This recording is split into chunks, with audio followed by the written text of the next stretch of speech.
welcome sa Tongs TV. Manood palagi at mag-subscribe na rin kayo para updated sa bawat video naming bago. Sa bawat video ay may aral kang makukuha, lalo na kung isa kang magsasaka. Gawain sa probinsya ang palagi naming content, kaya halika na sa Tongs TV. Mag-subscribe na kayo at manood palagi.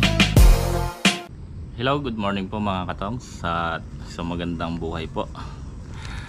Ayan, ngayong araw po ay ngayon August 3, Sunday. So kahapon nag-harvest nga po tayo ng ampalaya at maganda naging resulta. So ngayon, kanina pala magang-maga ako nag-spray dito sa talong. Bali isang karga na lang. Tinapos ko lang i-upload yung pan natin. Kuan lang naman alas 6:40 pa lang. So isang karga na lang, naka 5 karga ako dito sa talong. May malaking problema dito sa talong. Walang kamatayang problema. Nakontrol natin yung yung uod, yung mga shoot borer, stem borer, nakontrol natin. Ang maatake ngayon puro white fly, dami. Kaya mamaya gagawin ako ng hain, bibili tayo ng gamot. So pagkayari ko mag-spray, papataba kami ni Bato dito sa sili at saka sa ampalaya gamit ang power spray. Yung talong natin mga kapos, ang ganda naging talab. Ganda na naging talab sa sa talong.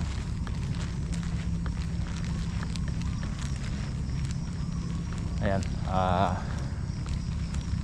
ganda na tumatalab yung pataba na natin dinilig gamit ang power sprayer. So ito, ayan, matalab na yan pagka naging ganyan yung dahon. Yung sinasabi ko, daing white fly lalo sa gitna. Gagawa natin ang solusyon yan. Gagawa tayo kukuha tayo ng gamot doon sa hain, bibili.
Yan, tapos na.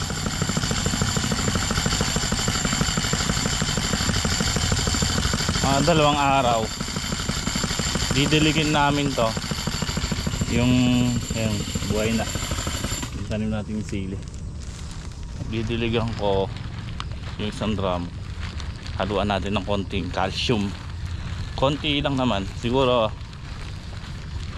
lagyan natin mga 5 lata or 6. Yun, okay na yun. Kasi natutuyo na yung lupa. Sa mga lawa siguro pwede na yan. Didilig tayo pag hindi umulan. Pag umulan, pas. So kain na kami almusal ni Bato, papataba rin kami. Ito na naman yung ating kahanggang mabait.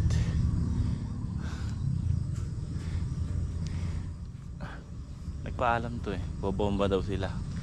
Siyempre automatic na yon, 240. Kasi hindi siya natin maano.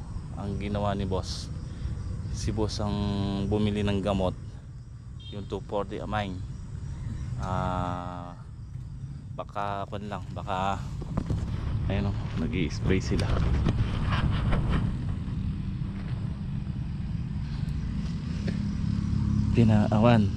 Kinausap niya yung may-ari nito na si boss na lang bibili ng gamot, yung 240 amine ng binili ni boss, para hindi ganong maka-apekto sa halaman. Kasi yung Easter, mabaksik po yun, yung Easter na 240, kahit malayo yun. Yun kasi ginagamit nito nung una. Kaya kinausap ni boss, gano lang naman yung 4 liters, 700. So para wala nang usapan, kasi ayaw naman niyang sa ginagamit niya. Mayuwanan yung 240. So yan ang ginawa na lang.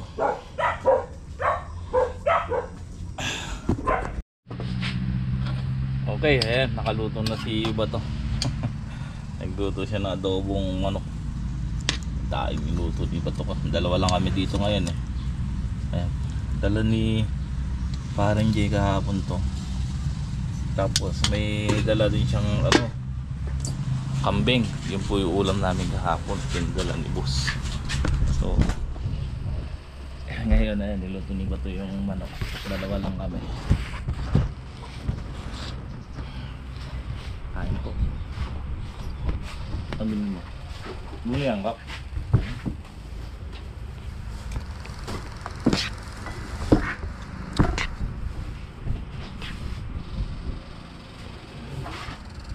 Display tayo, kaya kailangan nakagsarat yan ito.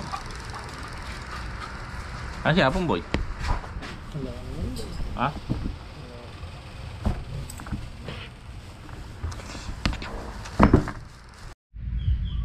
Okay po mga katong, sa atin tapos tayong kumain, then magluluso na tayo ng patawa, mag-aabono. Ayan, gagamitin natin yan, power spray. At ito yung gamit natin, Yara Unique 16 at saka Winner. Kailangan muna natin palaguin, paberdehin yung dahon. So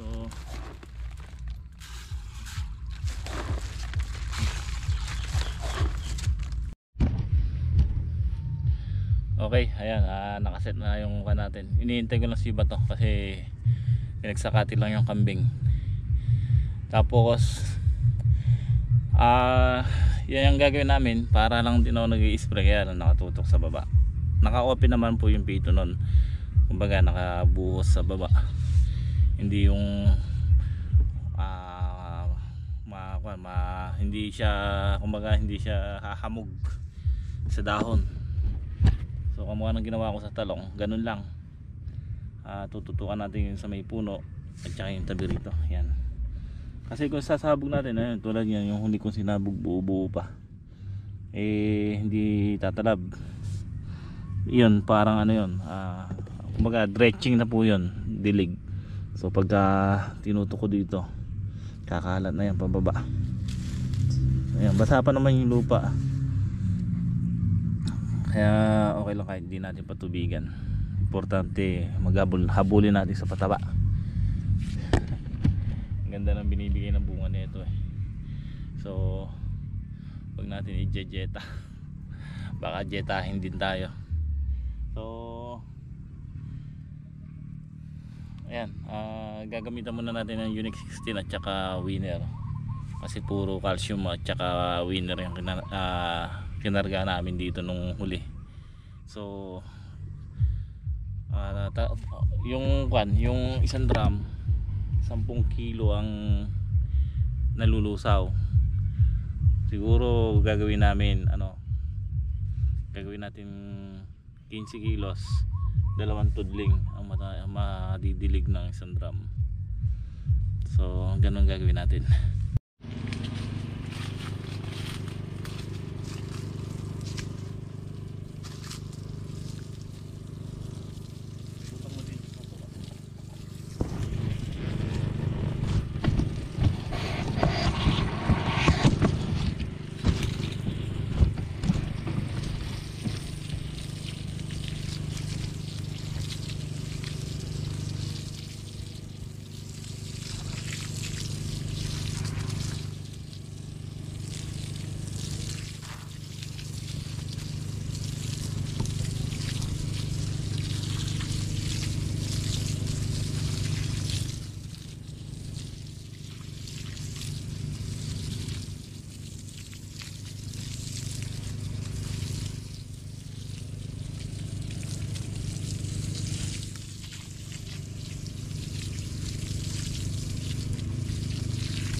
Okay, ayan.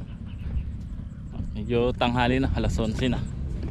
So mamaya naman mainit, medyo lanta yung ampalaya. So mahirap sa lubungan ng basa sa ilalim yun. Mamaya naman paglamig mga alas 3 pwede na. Kaya muna tayong tanghalian. So maganda kasi yun, yung ginagawa ko na yun.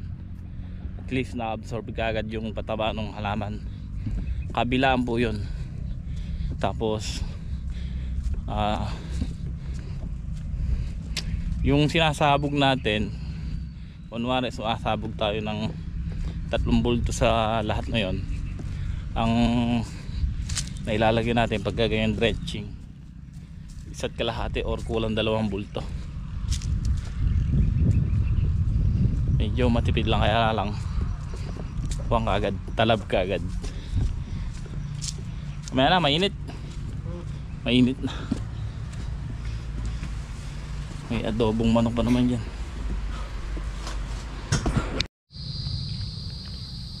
Okay, ayan.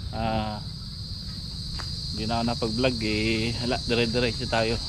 Bali nayari din namin patabaan yung ampalaya. So ito, nilinisan natin yung power sprayer kasi puro talsig ng pataba. Delikado yan. So sinabon natin at saka langis para hindi kalawangin. So bukas ito naman sili, patatabaan. Tapos yun yung bagong tanim. Calcium lang naman po yun. So ganun din, power spray, dredging para at least maganda talab kagad. Ay, okay lang yan.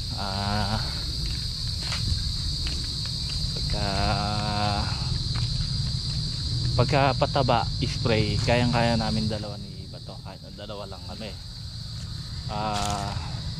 Yun nga lang, kukuha lang tayo ng saklolo kapag may gagaskatirin, may itatanim or mag-harvest. Pero sa pagpapataba, pag-spray, kayang-kaya na namin ni Bato yun. Kaya okay lang na ganyan. So ayan, shoutout nga po pala kay Ma'am Helen kahapon sa natin sa buyer sa Sangitan. Naibugan niya ng maganda yung ampalaya kahapon. So ganun po sa Sangitan, ano. Nung maga ang presyo nata 1.5 yung ampalaya, 1.5 ang presyo. Como tanghali na, wala nang dumarating na ampalaya, kaya tumaas, naging 1.7. So 1.7 binayaran sa amin, siguro nasa 1.8 yun na ibibenta or something. So apakagandang presyo na po yun. Kaya yun ang kagandahan sa Sangitan. Ngayon kung maga ka magdadala, depende kasi depende yan pag maga, may kung ano presyo, huli mo. Ngayon nga lang, pagka konti lang ang dating na gulay, na kunwari konti lang ang dating na ampalaya, mga bandang alas 9, alas 10 wala na. So tataas ngayon yun. Yun ang kalakaran sa Sangitan. Pagka maraming naghahanap at wala na, so tataas ngayon yan dahil walang dating, konti lang. So ganun ang kalakaran sa Sangitan. Kaya nakasingit tayo kahapon. Kaya anong oras na dumating si Paring Jay doon, alas 12. So saktong sakto, alangang mga ampalaya, alangang ganun dating, kaya nakasingit yun. Pero mahal yung ampalaya, sa mahal. Yun nga lang, nadagdagan pa yung presyo nung ampalaya natin. Kasi nung umaga 1.5 So tumaas pa yung ampalaya ko mo walang dating. Pati yung sili, yun. Ganda, no? Tapos yung talong, magkano binayaran yung talong natin? 75 isang kilo. At yung sili natin okay pa yan, kahit na ganyan yan, maraming nalalanta. Marami naman din buhay. kasi may mga bunga pa. Kaya yun mga katong, baka mamaya magkuhan kasi yung iba mamaya magtanong dun hindi naman permis kasi yung gulay doon. Pagka tumaas mataas talaga, pagka mababa ay nakasingit tayo kahapon, walang ganun dating, pero mataas na yung ampalaya. Kaya lang nung pagkasingit tayo tataas pa, ganun po ang kwan. Meron naman pong minsan naranasan namin sa sitaw,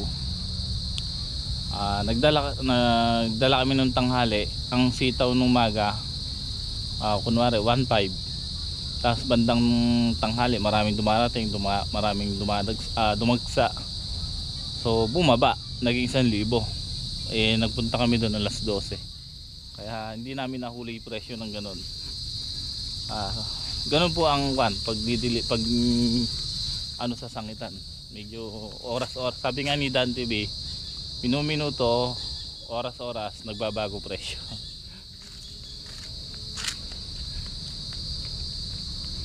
Update tayo sa sili natin, no? Ang ganda ng kapit na yan. So sa makalawa pwede na nating diligan yan ng may konting calcium para medyo kumapit na yung ugat. Ang ganda rin ng pagka-araro ni kalabaw, oh. So yun nga lang, ako kasi talagang plano namin dito ampalaya.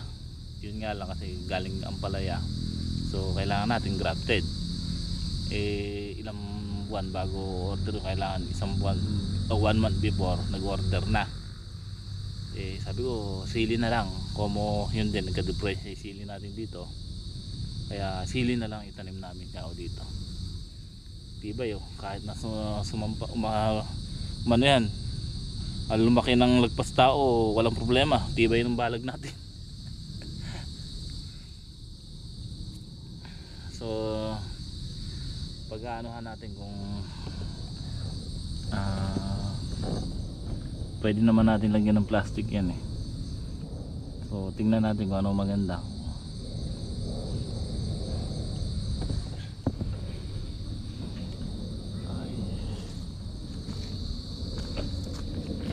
So paano mga katong, pasensya natin, ganun lang ang simpleng video natin ngayon. Kita-kits po tayo sa next video. Maraming po salamat at ayan, gabi na.